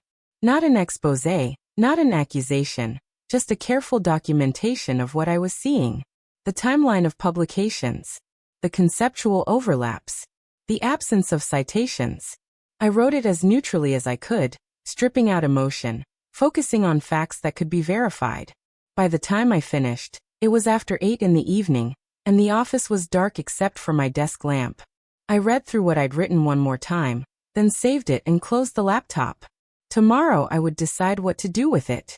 Tonight, I just needed to sit with the weight of what I'd uncovered. My phone buzzed with a text message. It was from a number I didn't recognize at first, then realized it was Olivia. We hadn't texted in over a year. The message was short and cold. "We need to talk. Call me." I stared at it for a long moment. She knew. Someone had told her, probably Julian, probably in the context of raising concerns about research attribution. She knew that I'd been the one to point out the similarities, to start asking questions that would now have to be answered. I didn't call her back. Not yet. Instead, I forwarded her message to Dr. Anderson with a single line. It started. His response came quickly. "Remember what I said. This is about truth, not revenge. Stay focused on what matters." I turned off my phone, gathered my things, and walked out into the December night. The city was quiet. That particular Cambridge quiet that comes on winter weeknights when students have gone home for break, and the streets belong to the people who actually live here year-round. I walked slowly toward my apartment, thinking about everything that was in motion now. All the pieces I'd set moving that were beginning to collide in ways I'd anticipated and ways I hadn't. This wasn't just about my family anymore. It was about how knowledge gets created and credited, about power dynamics in policy research, about the ways institutions protect themselves, and the ways truth eventually finds its way to the surface. I'd wanted to be seen, and now I would be. But so would everything else I'd uncovered, all the uncomfortable truths about how the system actually worked. Tomorrow, I would call Olivia back. Tomorrow, I would decide how much to tell Rebecca, how much to share with Julian, how much to keep to myself. Tomorrow, I would figure out the next move in a game that had suddenly become much bigger than I'd imagined. But tonight, I just walked home through the cold Cambridge streets, feeling the weight of what I'd started and the certainty that there was no going back now. The truth was out, or at least beginning to emerge, and truth had its own momentum. All I could do was try to guide it toward something that mattered, something beyond personal vindication, something that might actually change how this whole broken system worked. The door to my apartment building appeared ahead, its familiar red brick a kind of anchor. I climbed the stairs to my floor, unlocked my door, and stepped into the small space I'd made my own. Tomorrow would bring whatever it would bring. Tonight, I just needed to rest and prepare for what was coming. Because one thing was certain now. My family was about to discover exactly what they'd been missing all these years. And the reckoning, when it came, would be impossible to ignore. Thursday morning, I called Olivia back. I'd waited deliberately, let her stew for 18 hours in whatever information she'd been given, whatever accusations or concerns had been raised. When she answered, her voice was clipped and professional, the tone she used when she was trying to control a situation that threatened to spiral. "We need to meet," she said without greeting. "In person. This isn't a phone conversation." "I'm in Boston," I reminded her. "You're in Washington." "I can be there by tomorrow afternoon. There's a 4 o'clock Acela. We can meet at your office." "Not my office," I said. The thought of her in that space, contaminating it with whatever confrontation she was planning, made my skin crawl. "There's a coffee shop in Harvard Square. Algiers. Do you remember it?" A pause. "We went there once. After your graduation. 5 o'clock Friday," I said. "I'll be there." She hung up without confirming, but I knew she'd come. Olivia never backed down from confrontations, especially ones where she believed she held the moral or professional high ground. I spent Thursday afternoon preparing, not for battle exactly, but for clarity. I assembled documents, printed emails, created a timeline that laid out everything in clean, undeniable sequence. My publications. Brennan Institute publications. The dates. The conceptual overlaps. The absence of citations. I wasn't going to argue or defend. I was going to present evidence and let it speak. That evening, Dr. Anderson called. "I've been thinking about your meeting with Olivia," he said. "You need to be very clear about what you want from this conversation. I want her to see what she's been missing. What they've all been missing." "That's not specific enough," he said gently. "Do you want an apology? Do you want her to acknowledge that Brennan has been appropriating research? Do you want her to change how the Institute operates? Do you want her to tell your parents the truth about your work? You can't get all of those things, probably can't get most of them. So decide what matters most." I thought about that for a long time after the call ended. What did I want? An apology would be hollow. Words without substance. Changing how Brennan operated was beyond Olivia's power alone, and probably beyond mine. My parents seeing the truth felt both crucial and ultimately beside the point. What I wanted, I realized, was simpler and more complicated than any of those things. I wanted to stop being invisible. I wanted the work to be recognized on its own terms. I wanted my family's narrative about me to crack open so completely that it could never be reassembled the same way. Friday arrived gray and heavy with the threat of snow. I dressed carefully, choosing clothes that made me feel armored. A black wool dress, structured and professional. Low heels. Simple jewelry. I looked like someone who belonged in serious rooms, making serious decisions. Someone who couldn't be dismissed. I arrived at Algiers 15 minutes early and chose a table in the back corner, where we could talk without being overheard. The cafe was nearly empty in the late afternoon lull, just a few students with laptops and an older man reading a newspaper in French. I ordered mint tea and waited. Olivia arrived exactly on time, which didn't surprise me. She was always exactly on time, had been since we were children. It was one of the many small ways she demonstrated control. She wore a charcoal suit and carried a leather bag that probably cost more than my monthly rent. Her hair was pulled back severely, and she wore minimal makeup. Battle dress, I realized. She was dressed for a professional confrontation. She slid into the chair across from me without ordering anything, just set her bag down and fixed me with a look I remembered from childhood. The look that said she was the older sister, the responsible one, and I was about to be corrected for some transgression I should have known better than to commit. Julian Whitmore came to me with concerns. she said without preamble. Concerns about research attribution. He seems to think that Brennan has been building on work from your organization without proper citation. That's correct, I said evenly. I have documentation if you'd like to see it. I pulled out the folder I'd prepared and slid it across the table. She opened it and began reading, her expression carefully neutral. I watched her eyes move across the pages, saw the moment she recognized the pattern, saw her jaw tighten as she absorbed what she was seeing. This is circumstantial, she said finally. Similar topics doesn't mean appropriation. Policy research has common themes, overlapping frameworks. You can't claim ownership of general concepts. I'm not claiming ownership of concepts, I said. I'm pointing out that Brennan has repeatedly published research on topics that Cascade addressed months earlier, using similar methodological approaches and reaching similar conclusions, without acknowledging the prior work. That's not coincidence. That's a pattern. You're accusing us of plagiarism. I'm accusing you of failing to do basic literature reviews, of assuming that if research doesn't come from a major institution, it doesn't exist, of being so focused on your own work that you can't see what's happening in the broader field. Olivia's expression hardened. This is personal for you. You're upset because you think we don't take your work seriously, so you're trying to create a scandal. I leaned forward slightly. Olivia, I've been publishing policy research for 6 years. Quality research. Research that's being cited by people who actually pay attention to the field. And in all that time, you've never once asked to see it. Never visited my office. Never read a single thing I've written. You work in the same field, focus on many of the same issues, and it's never occurred to you to wonder what I'm doing.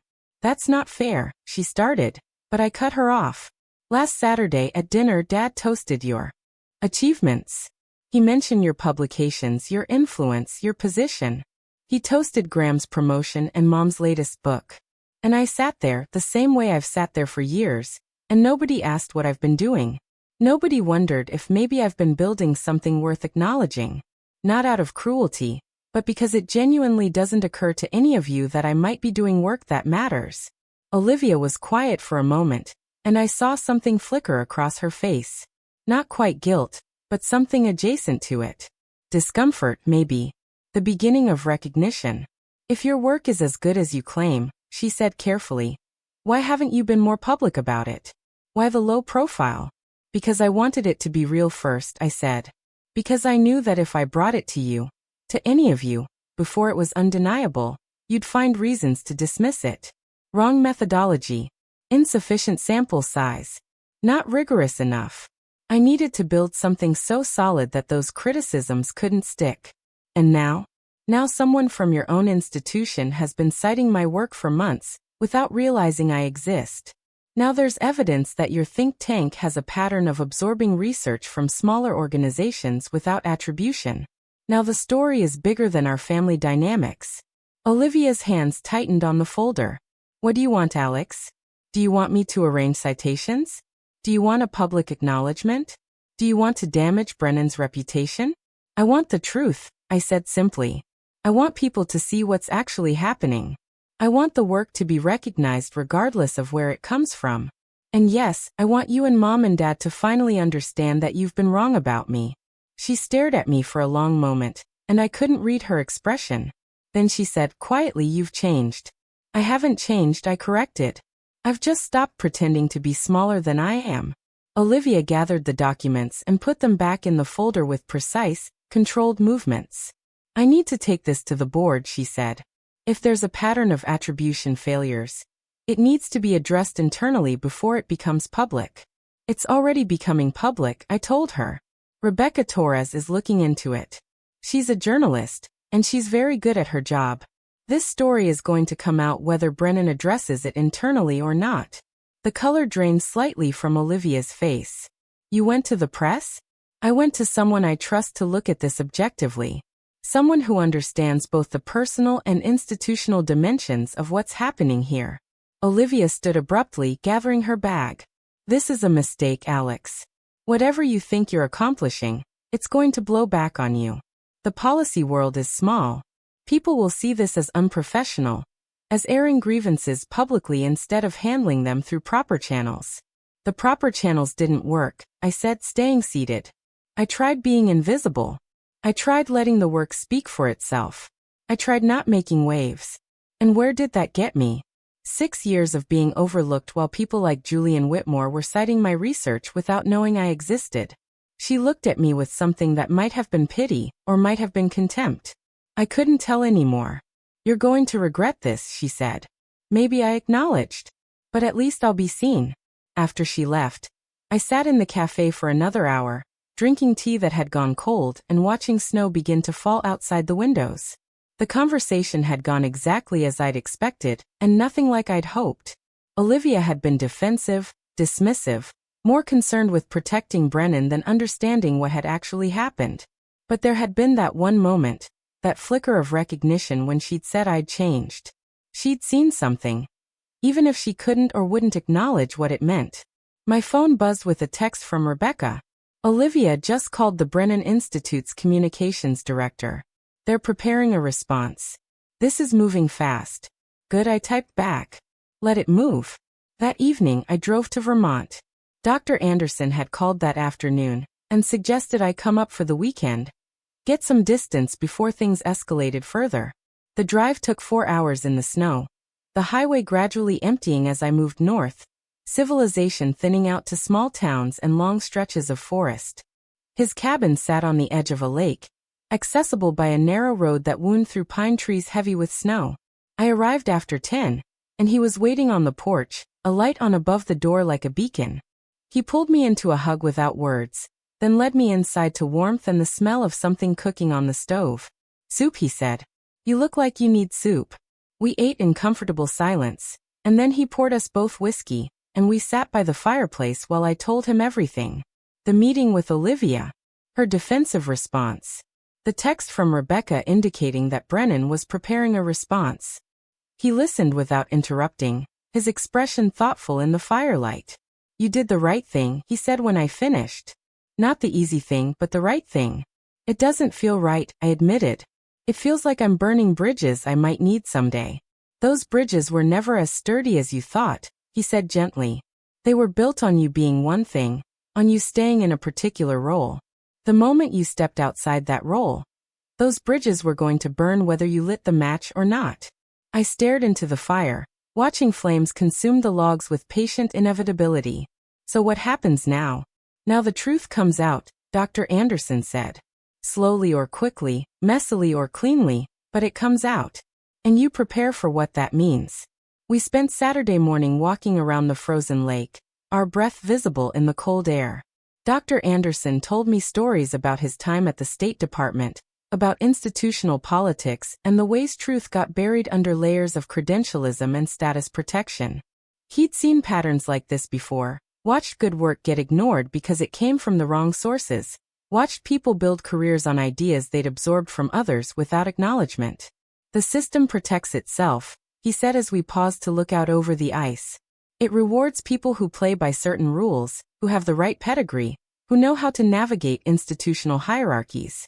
Your work threatened that system by succeeding outside it. That's what your family couldn't accept.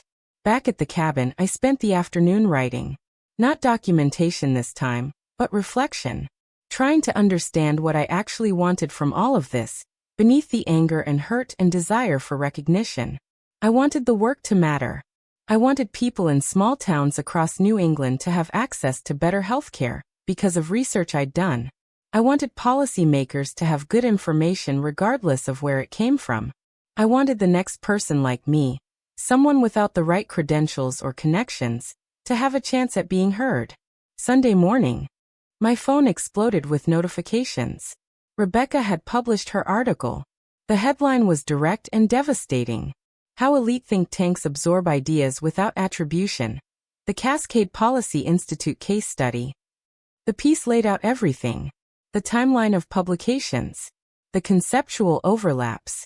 The pattern of Brennan and other major institutions building on work from smaller organizations without citation. My family dynamics were mentioned but positioned as a symptom of a larger problem. The way expertise gets recognized based on institutional affiliation rather than quality of work. The article included responses from Brennan Institute's communications director, carefully worded statements about reviewing attribution practices and commitment to academic integrity. It included quotes from other small policy organizations describing similar experiences of seeing their research repackaged by larger institutions. It included analysis from Nina Patel about the financial and reputational disparities that allowed this pattern to persist. And it included a quote from Julian Whitmore, speaking on background, that hit like a hammer. The quality of research shouldn't be determined by the letterhead it's printed on. We have a responsibility to acknowledge good work wherever it originates, and we've failed at that basic standard. My phone rang. It was my mother, her voice tight and furious. "What have you done?" she demanded. "You've humiliated this family. You've damaged your sister's career. All because you couldn't handle being told that your little projects weren't serious work." "They are serious work," I said quietly. "And now everyone can see that." "You selfish, spiteful girl," she hissed. "You've destroyed relationships, hurt people who love you, all for what? For attention? For revenge? For truth," I said. "For recognition of work that deserves it. For all the people whose research gets ignored because they don't have your approval." She hung up on me. Minutes later, Graham called. Then my father. I let them all go to voicemail. Let their anger and accusations pile up unheard.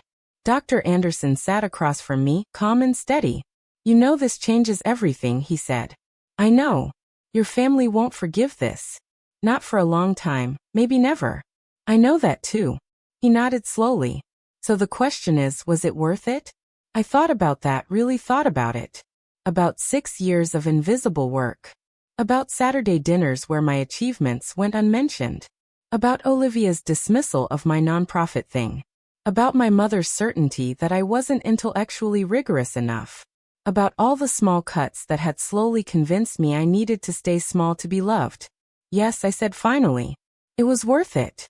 The article went viral in policy circles by Monday morning. Think tanks started reviewing their attribution practices. Foundations that funded major institutions began asking questions about how research was developed and credited. Small policy organizations started speaking up about their experiences. And the Cascade Policy Institute, my little organization that nobody had heard of, was suddenly getting calls from journalists, from researchers, from people who wanted to collaborate or support or learn from what we'd built. Tuesday afternoon, I received an email that shifted everything again. It was from the board chair of the Brennan Institute, a woman named Margaret Chen whom I'd never met. The email was formal but not cold. "Ms. Bennett, in light of recent revelations about research attribution practices at the Brennan Institute, our board has initiated a comprehensive review of our publication procedures. As part of this review, we would like to invite you to serve as a consultant, helping us develop better systems for identifying and crediting prior work in our field. We recognize that the Cascade Policy Institute has been producing quality research that our organization failed to acknowledge appropriately. We would like to correct that failure and learn from it. Would you be willing to discuss this further?" I read the email 3 times, then called Dr. Anderson. "They want me to help them fix their attribution system," I said. "Of course they do," he replied. "You've just exposed a major vulnerability. Now they want to turn you from a critic into an ally. Someone who can help them clean up their practices and improve their reputation. Is that cynical?" "It's strategic," he said. "But that doesn't mean you shouldn't do it. You could have real influence over how one of the most important policy institutions operates. You could help create systems that prevent this from happening to other small organizations. That's not nothing. But it feels like they're co-opting me. Like they're trying to neutralize the criticism by bringing me inside." Maybe he acknowledged. Or maybe they're genuinely trying to do better. And they recognize that you're the person who can help them. The question is whether you can work with them without compromising what you've built. I spent that evening thinking about it, weighing the possibilities. Working with Brennan would give me a platform, would let me influence how research gets recognized and credited across the field. It would also mean regular interaction with Olivia, mean navigating institutional politics, mean potentially being absorbed into the very system I'd just critiqued. But it might also mean real change. It might mean that the next researcher working from a small office in Cambridge or Burlington, or anywhere outside the traditional power centers would have a better chance of being seen. Wednesday morning, Julian Whitmore called. I wanted you to hear this from me directly, he said. The board has asked me to lead the attribution review. If you agree to consult, we'd be working together closely. How does Olivia feel about that? I asked. Honestly, she's furious. She thinks the board is overreacting, that this whole thing has been blown out of proportion. But she's also smart enough to know that the Institute needs to address this seriously. And you? How do you feel about it? I think we screwed up, Julian said bluntly. I think we've been operating with blinders on, assuming that important work only happens at places like ours. I think you were right to call it out, even though it's created a mess. And I think if we're going to fix it, we need someone who understands both the substance of policy research and the dynamics of how knowledge gets created and recognized. That's a lot to put on one consultant, I said. He laughed. Yeah, well, you seem pretty good at handling more than you should have to. I told him I'd think about it and give him an answer by Friday. Then I drove back to Cambridge, back to my small office and my team who'd been fielding calls and requests all week. Back to the work that had always mattered, regardless of whether anyone was paying attention. Thursday evening, my doorbell rang. I wasn't expecting anyone, and for a moment I considered not answering. But curiosity won out. When I opened the door, Olivia stood there, looking smaller than I'd ever seen her. Not physically smaller, but diminished somehow. The confidence that usually radiated from her dampened to something more uncertain. Can I come in? She asked. I stepped aside, and she entered my apartment for the first time. She looked around, taking in the modest space, the second-hand furniture, the walls covered with maps and policy briefs and photos from research trips to small towns across New England. This is where you work? She asked. Sometimes. Mostly I work at the office, but I bring things home when I need to think. She nodded slowly, still looking around like she was trying to reconcile something. Then she turned to face me directly. I read your publications, she said. All of them. Spent the last 3 days reading everything Cascade has produced. It's good work, Alex. Really good. The rural healthcare access model is innovative, the education infrastructure analysis is thorough, the broadband study is probably the most comprehensive thing I've seen on that topic. I waited, not sure where this was going. I should have read it years ago, she continued. I should have been curious about what you were doing.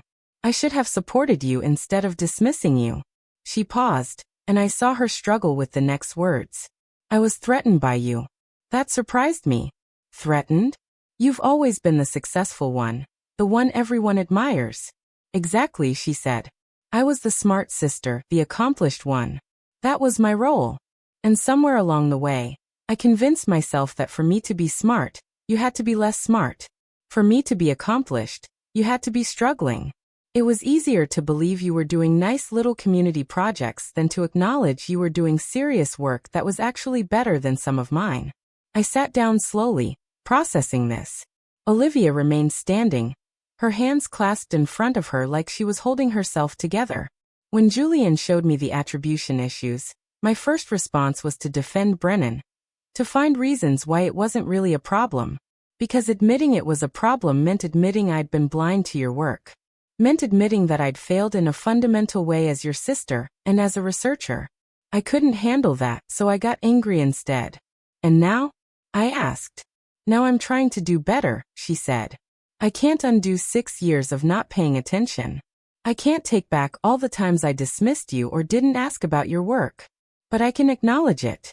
I can tell you that you were right, about all of it. About the family dynamics, about the institutional blindness, about the way we've let credentials substitute for critical thinking. She finally sat down, perching on the edge of my second-hand armchair. Mom and Dad still don't get it, she continued. They're angry at you for going public, for embarrassing the family. They think you should have handled it privately, kept it quiet. They don't understand that the whole point is that private channels weren't working, that quiet approaches just let the patterns continue. Do you understand that? I asked. I'm starting to, she said. I'm starting to see how the system works, how it protects people like us while shutting out people who don't fit the mold. And I'm starting to see how I've been complicit in that. We sat in silence for a moment. Outside, Cambridge hummed with evening traffic, students calling to each other on their way to dinner, the ordinary sounds of a city that kept moving regardless of personal reckonings. The board wants you to consult on the attribution review, Olivia said. Julian told me. Are you going to do it? I don't know yet, I admitted. Part of me wants to help fix the system. But part of me doesn't trust it, doesn't trust that they really want to change or if they just want to manage the optics. Both can be true, she said. They absolutely want to manage the optics. But that doesn't mean the change won't be real.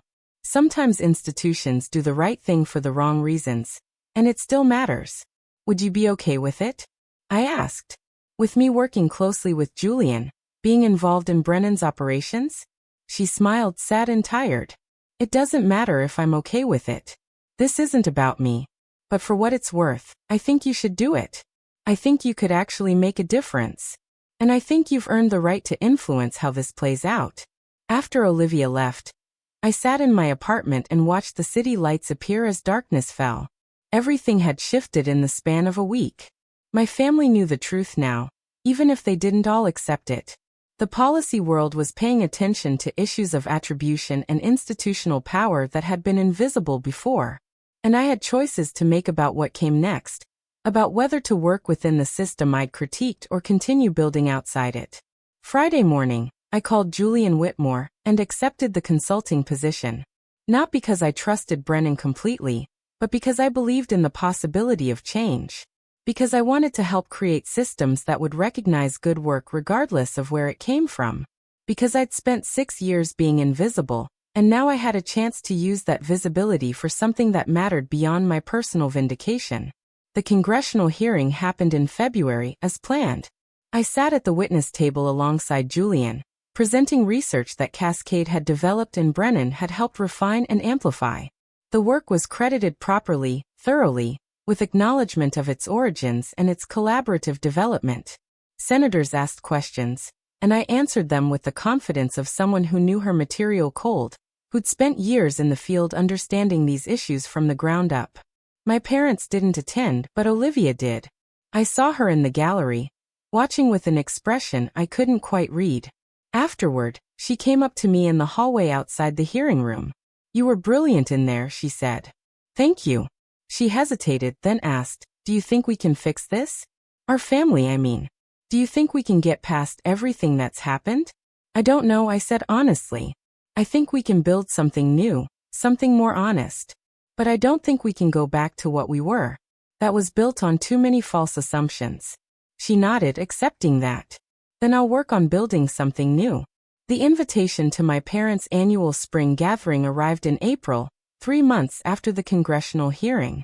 It was printed on the same heavy cardstock, the same elegant font, but this time there was a handwritten note at the bottom in my mother's precise script. We would very much like to see you. Please consider coming. I held the card for a long time, standing in my office at Cascade where the afternoon light slanted through the windows. My team was in the conference room, working through the final details of a new project on telemedicine infrastructure in rural communities. The office had expanded since February.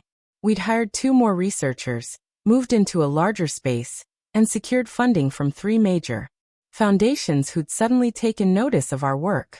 Success had arrived with a complexity I hadn't anticipated, bringing visibility but also pressure, expectations that felt both validating and suffocating.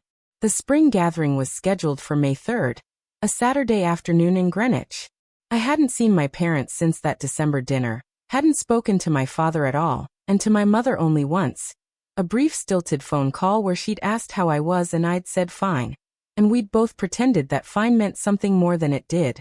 Graham had sent a few texts, mostly about practical matters, never acknowledging the article or the fallout or the ways everything had changed.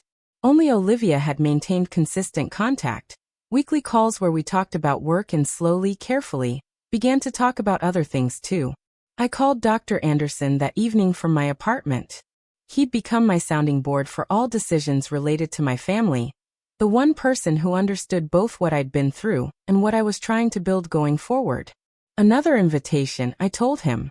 They want me to come to their spring thing. And how do you feel about that? He asked in his characteristic way, never telling me what to do but helping me figure out what I actually wanted. Tired, I said honestly. I'm tired of being the problem they need to manage. Tired of wondering if they actually see me now, or if they're just recalibrating their strategy for dealing with the difficult daughter. Those are different things, he pointed out. Being seen and being managed. I know. That's what makes it hard. I can't tell which one this invitation represents. He was quiet for a moment, that thoughtful silence that meant he was considering something carefully. What would you need to see, to feel, to believe they actually want to know you rather than contain you? I thought about that for a long time. I'd need them to ask questions, I said finally. Real questions about my work, about my life, about what matters to me. Not the polite surface questions you ask strangers, but the kind of questions that come from genuine curiosity. I'd need them to show me they've actually looked at what I've built instead of just reading headlines about it. And if they don't do those things, if it's just another performance where everyone pretends everything is fine, then I'll know where I stand, I said. And I can stop wondering if reconciliation is possible. I sent my acceptance the next morning. A brief email confirming I'd attend. My mother responded within the hour. Warmer than I'd expected. We're so pleased you'll be joining us. Looking forward to seeing you. The words were ordinary, but something in them felt less scripted than her usual communications, more human. The weeks leading up to the gathering passed in a blur of work. The Brennan Institute consultation was taking more time than I'd anticipated. Not because the work was difficult, but because changing institutional culture never happened quickly. Julian and I had developed a comprehensive attribution framework, clear guidelines for literature reviews, systems for recognizing and crediting prior work. But implementation meant navigating politics, convincing senior fellows that the new procedures weren't punitive but protective, helping younger researchers understand why these practices mattered. Olivia had been surprisingly helpful, using her credibility within the organization to champion the changes in ways that made them easier for others to accept. We'd had lunch twice, Olivia and I, awkward at first but gradually finding a rhythm. She told me about the pressure she'd felt growing up, the impossible standards she'd internalized, the way she'd learned to perform excellence until she couldn't tell the difference between being good at things and being good at appearing good at things.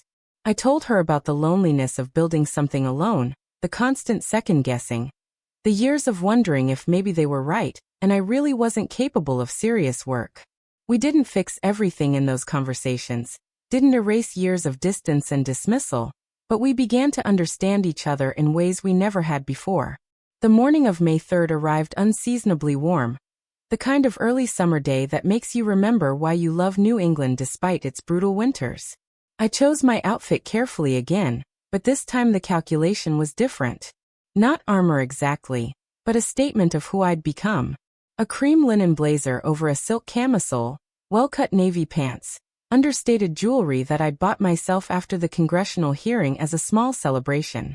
I looked professional, successful, comfortable in my own skin in ways I'd never been at family gatherings before. The drive to Greenwich felt shorter than it had in December, or maybe I was just less anxious about arriving. I'd survived the worst they could throw at me, survived their dismissal and anger, and attempts to diminish what I'd accomplished. Whatever happened today couldn't hurt the way those earlier gatherings had hurt, because I no longer needed their approval to know my work mattered. The Bennett house looked exactly the same, that imposing white colonial with its perfect landscaping and its air of old money stability. But when I walked up to the door, it was my father who opened it, not staff, not Graham. He stood there for a moment, looking at me with an expression I couldn't immediately interpret. "Alexis," he said. "Thank you for coming." It was such a simple thing, thanking me for coming to my own family's gathering, but something in the way he said it felt significant. Not performative politeness but genuine gratitude. As if my presence was something he actually valued rather than expected. The gathering was smaller than December's had been, maybe 15 people instead of 50. More intimate, less of a production. I recognized most of them. Family friends, a few of my parents' colleagues, Olivia and her husband Derek. Graham stood near the windows with Stephanie, and when he saw me, he crossed the room immediately. "Alex," he said, and pulled me into a hug that surprised me with its sincerity. "I'm glad you're here. We need to talk later, okay? Really talk." I nodded, off balance from the warmth of his greeting. This wasn't what I'd expected. This immediate acknowledgement that conversation was needed, that things had been wrong and needed to be addressed. My mother appeared from the kitchen, and I braced myself. But she didn't perform the hostess routine I'd anticipated. She just looked at me for a moment, and I saw something in her face I'd rarely seen directed at me before. Uncertainty. Vulnerability. The recognition that she wasn't sure how to navigate this. How to be my mother when all the old scripts had been revealed as inadequate. "I'm glad you came," she said quietly. "I wasn't sure you would." "I wasn't sure either," I admitted. She nodded, accepting that honesty. "Will you walk with me? Before everyone else arrives? There's something I'd like to show you." I followed her through the house, and out the back door to the garden she'd maintained for decades. We walked in silence for a few moments, the only sound our footsteps on the gravel path and the distant noise of birds in the old maple trees. "I've been reading your work," she said finally. "Not just the headlines or the summaries, but the actual research. The healthcare access study, the education infrastructure analysis, all of it." I was surprised enough to stop walking. "You have."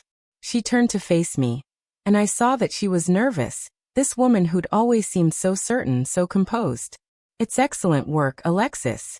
Methodologically sound, carefully argued, deeply researched. It's the kind of policy analysis I wish more of my doctoral students could produce." "Thank you," I said, not quite sure how to receive this. "I was wrong about you," she continued. "Not just about your work but about who you are, what you're capable of." I had such fixed ideas about what intelligence looks like, what serious scholarship requires. And those ideas were so narrow that I couldn't see you clearly. I looked at your choices, your state school degree, your decision to build something small and focused, and I interpreted all of it as limitation rather than strategy. I thought you were settling when you were actually being brave in ways I never had the courage to be. Her voice cracked slightly on the last words, and I saw tears gathering in her eyes. This formidable woman who'd built an entire academic career on emotional distance was crying in her garden, because she'd finally seen her daughter clearly, and the recognition hurt. "I spent my whole career in institutions," she said. "Safe, prestigious, protected. I never risked building something from nothing the way you did. I never put my ideas out there without the backing of a university or a major publisher. And I convinced myself that my path was the only serious path, that anything outside those structures was somehow less legitimate. I was threatened by you, by the fact that you were succeeding without following the rules I'd always followed." We stood there in the garden while she composed herself, while I tried to process this moment I'd imagined so many times but never quite believed would actually happen. An apology. Not a deflection or a justification, but actual acknowledgement of harm done. "I can't undo the years I didn't pay attention," my mother said finally. "I can't take back all the times I dismissed your work or made you feel like you weren't enough. But I can tell you that I see you now. I see what you've built and who you've become. And I'm proud of you in ways I should have been all along." I didn't cry, but something in my chest loosened. A tension I'd been carrying so long I'd forgotten it was there. "Thank you," I said. "That matters more than you probably know." We walked back to the house slowly, not saying much more but not needing to. The gathering proceeded differently than December's had.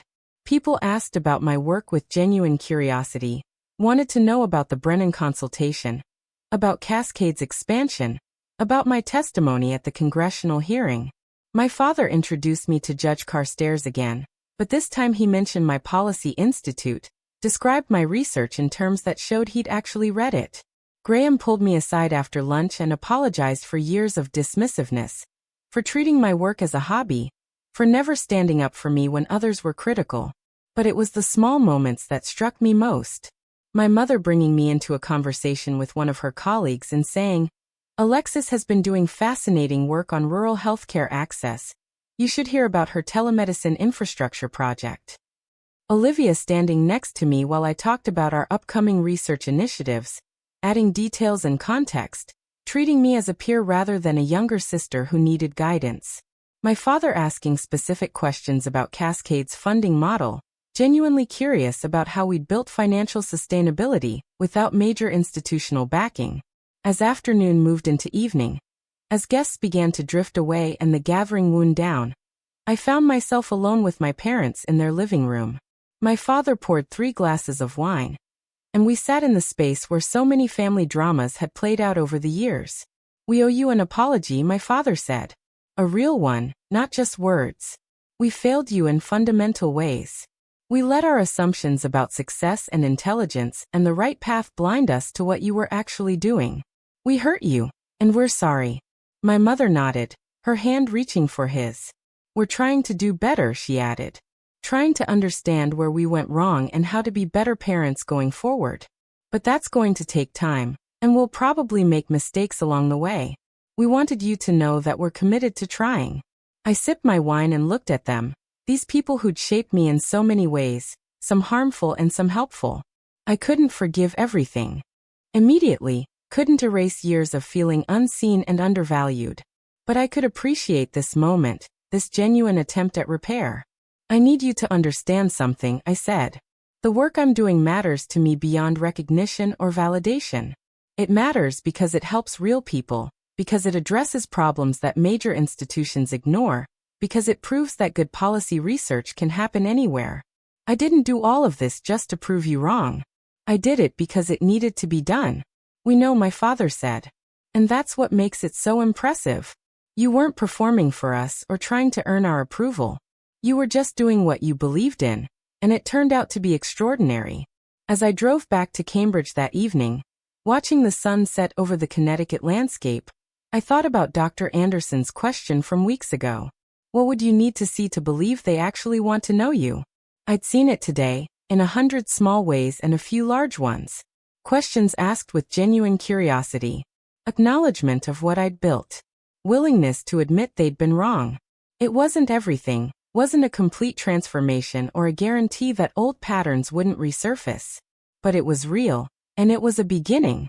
My phone rang as I merged onto the highway. Olivia's name appeared on the screen. I answered on Bluetooth. "You made it out alive," she said, and I could hear the smile in her voice. "Better than that," I said. "I think something actually shifted today. Mom called me after you left. She was crying, which I've seen maybe 3 times in my entire life. She said talking to you in the garden was one of the hardest and most important conversations she's ever had." I was quiet for a moment, processing that. She really has been reading my work, hasn't she? Every word, Olivia confirmed. She's been taking notes, asking me questions about policy research methodologies she's unfamiliar with. She's actually trying to understand what you do rather than just categorizing it as less serious than academic economics. That means something, I acknowledged. "It means everything," Olivia corrected. "Alex, I know this doesn't fix the past. I know you have every right to be skeptical about whether these changes will last. But I've been watching them these past few months, and this isn't performance. They're genuinely trying to see you, to understand what they missed, to be different." I believed her, or at least I wanted to. Time would tell whether today's warmth would translate into lasting change, whether my family could actually sustain this new way of relating to me. But for now, driving through the spring evening with my sister's voice in my ear, and the memory of my mother's apology still fresh, I let myself feel something I hadn't allowed in years. Hope that maybe, just maybe, we could build something real together. Up next, you've got 2 more standout stories right on your screen. If this one hit the mark, you won't want to pass these up. Just click and check them out.